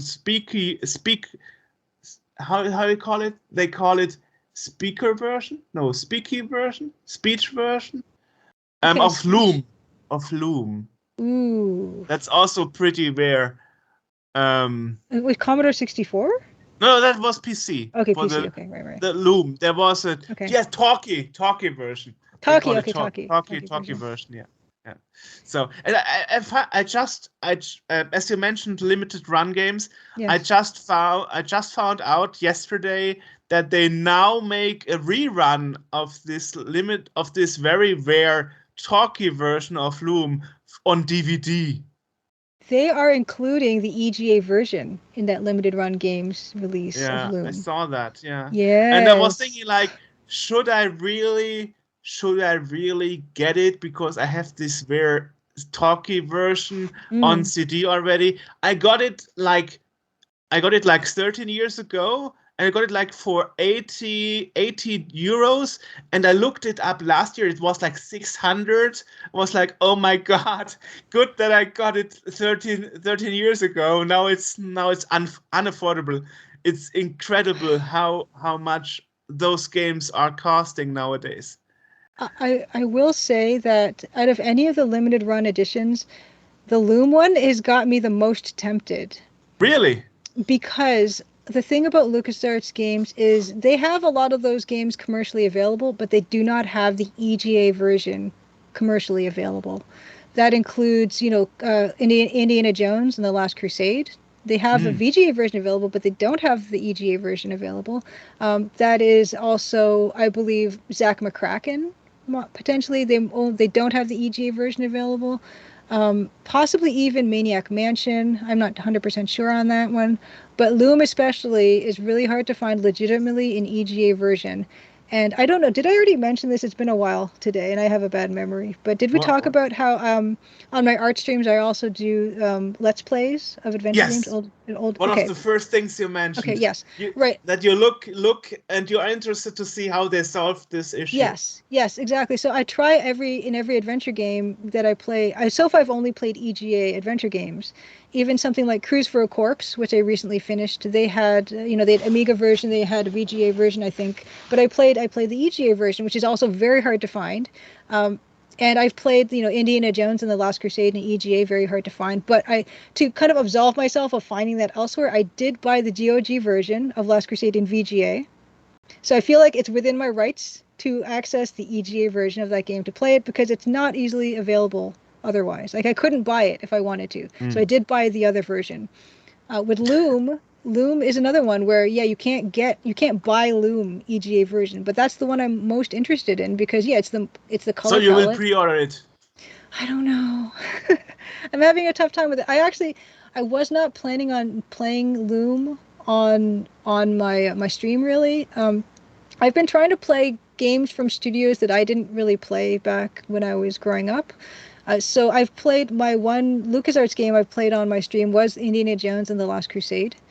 But I've been playing games by other studios, like, Cruise for a Corpse was by Delphine Software International, which I'd never played a Delphine game before. I also played Personal Nightmare, which was by Horrorsoft. And that was that's a British studio. And what I like is not even just the graphics, but I also wasn't Horrorsoft from the same guys from AdventureSoft? Yes, yeah. So it was AdventureSoft, but they call them a Horrorsoft for they're all Vara games, and for Personal Nightmare as well. Exactly. Yes. Yeah, and so I love to explore these games from these other studios, especially if they're EGA, because I like seeing how they handle an adventure game. Because these games, certain studios have games that have a certain kind of UI or a certain way of dealing with, problem solving or dialogue or anything. And I love seeing these old games and seeing how they approach all these problems and how things maybe are not as smooth and are a little bit too difficult for people, like limited inventory in Personal Nightmare, stuff like that. I love playing old games for that education and to remind myself of when I design my game what I should be mindful of as well. I've actually started a Let's Play of a game called Mortville Manor, which is Never also heard of that. It's by Lankhor Games, Lankhor, from 1987, and it was French originally. They translated it. And it's a mystery game set in a house, so that's my favorite thing of all. And you can only ask 6 questions per character, even though there's a whole list of questions you can ask. But after that, they won't answer any more questions. Ooh.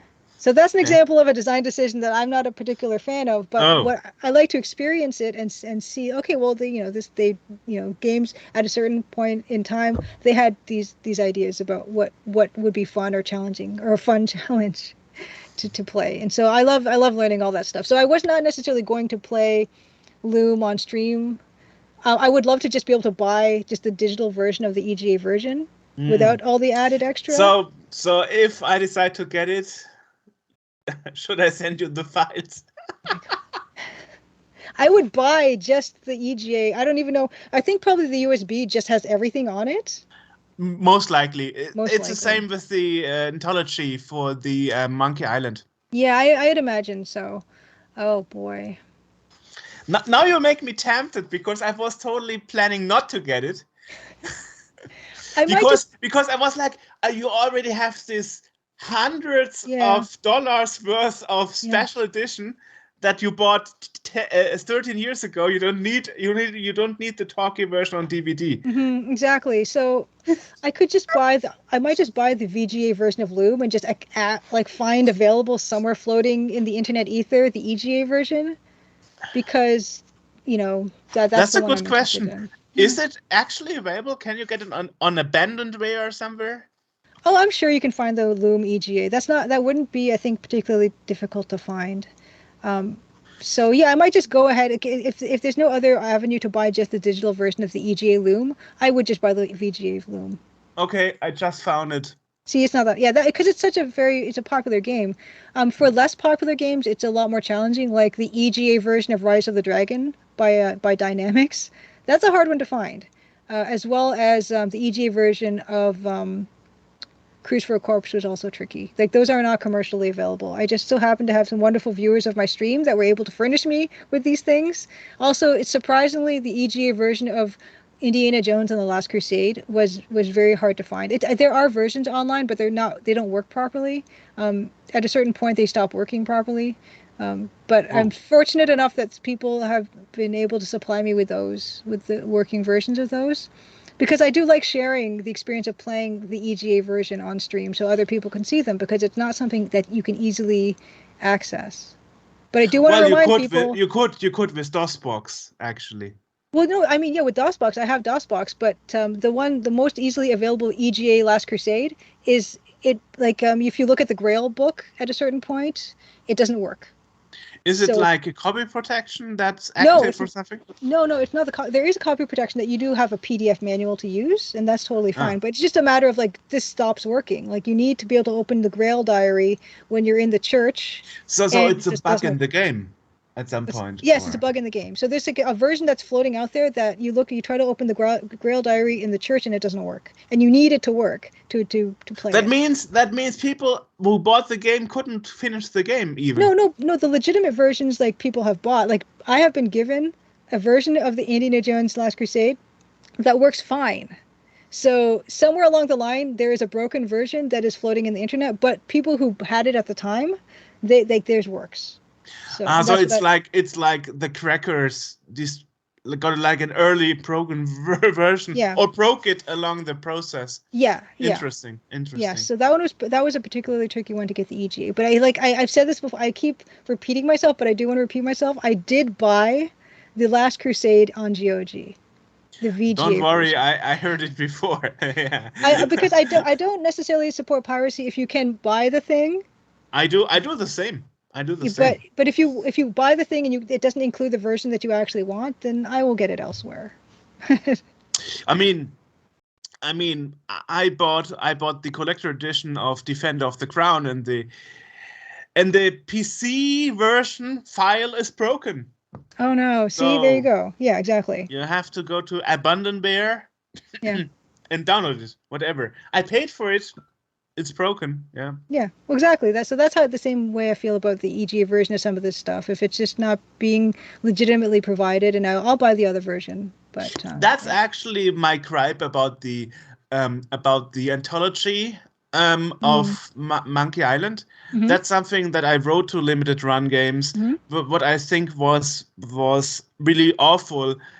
The art book and all this packaging and all that, super wonderful. Mm-hmm. But the contents of the DVDs and CDs and the USB stick, or USB flash drive, you would say in English, is really half-hearted. Okay. I mean, they put versions on Monkey Island on there that only work in one resolution. Okay. If you disable all secondary monitors, and even then it barely works. Oh wow. And I'm like, couldn't you use ScumVM and make a better release? And they honestly told me, no, we just published what the publisher told us, which is the same broken stuff you got on GOG. I'm like, nice, but there's ScumVM and there is a possibility, if you have the raw files, you could upload them to ScumVM and have a better version of the game that doesn't crash or doesn't only play on 640 by 480. So that's like not many thoughts went into the software side of the anthology. Does it have the EGA version of Secret of Monkey Island? I don't remember. Okay. And here's the thing. The DVDs and CDs were so badly manufactured that I tried 3 drives and none of those drives could read this only. So I had to use the USB flash drive. You know, it would take 10 minutes to even start the setup routine because they are so badly manufactured. Oh, that's just a shame. Yeah, it's a shame. You know, it's like they went all through that to get the original files in the disk images and in a bin format that you can use and stuff. But then there are little things like not working CDs, DVDs, or well, missing good versions of the game that run modern systems, you know. Oh, Scum VM and DOSBox are wonderful, wonderful, wonderful, amazing things that we have. Even the versions on GOG are horrible for some of those Monkey Island games. Oh dear. It's just like a shame. But publishers decided we release it like this, and this is how it's done, you know. And then you think like, oh, no problem, I can just use the original files and put it into Scum VM myself, right? That's what I thought. But the files on the USB flash drive and on the CD and DVDs are compressed, self-extracting .exe files. Okay. That you can't extract. So you can't get the source files. Oh boy. Of the Windows versions of the newer game. Yeah. So there's no way of fixing it, you know. It's so I'm stuck with the lowest resolution modern Windows can handle, and I have to disable all the other monitors so the game runs. Oh my gosh. Super weird. And then you would say, okay, no problem. There is a config tool you can run and change the resolution, right? No, it's broken. It's a shame. These hobbyist communities are so on top of all these things. I do tend to go with using DOSBox first and then Scum as my second. It's just they work, and they've got people that are maintaining them and advancing them, and it's kind of wonderful to see that care and attention that we were talking about before.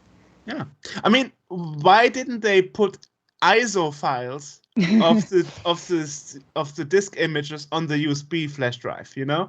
Then people can decide what to do with them.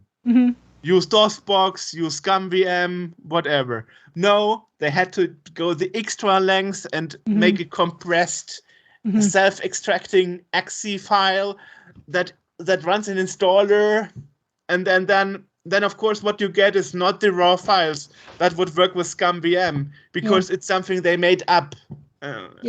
Super weird. And that's probably why I never finished all the Monkey Island games, because it's such a pain to play through them, you know.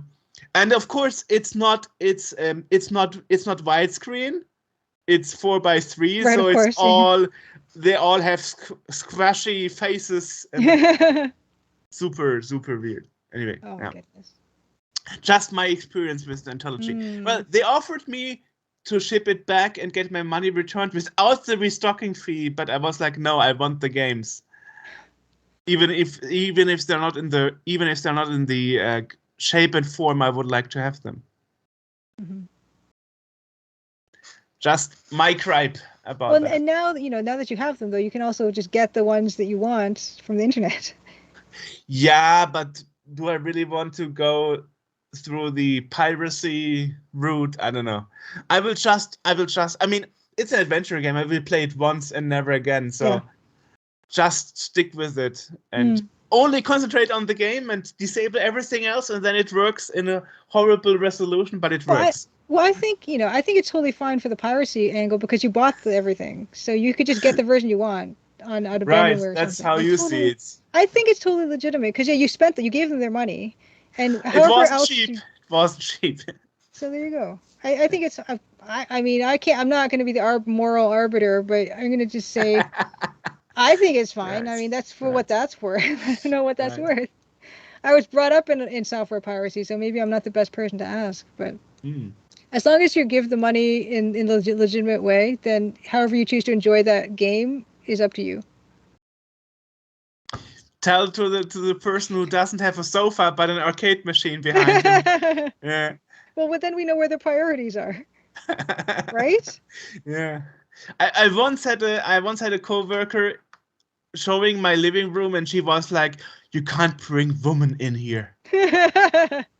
Like, okay, well then probably you are the wrong woman or whatever. Yeah.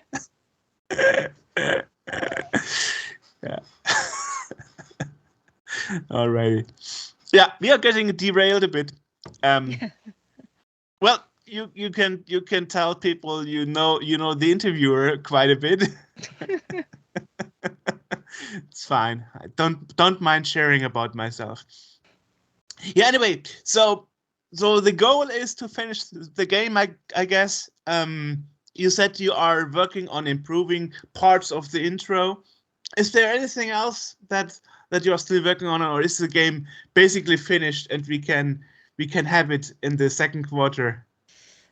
So yes, I need to finish upgrading those graphics in the intro. I need to finish testing chapter 5. I'm currently doing that right now.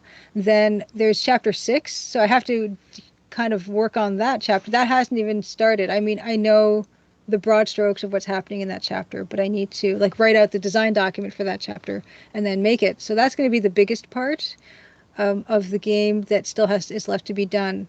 But I think it'll be a relatively shorter chapter. And I say that now, it's probably wrong, but I say that now.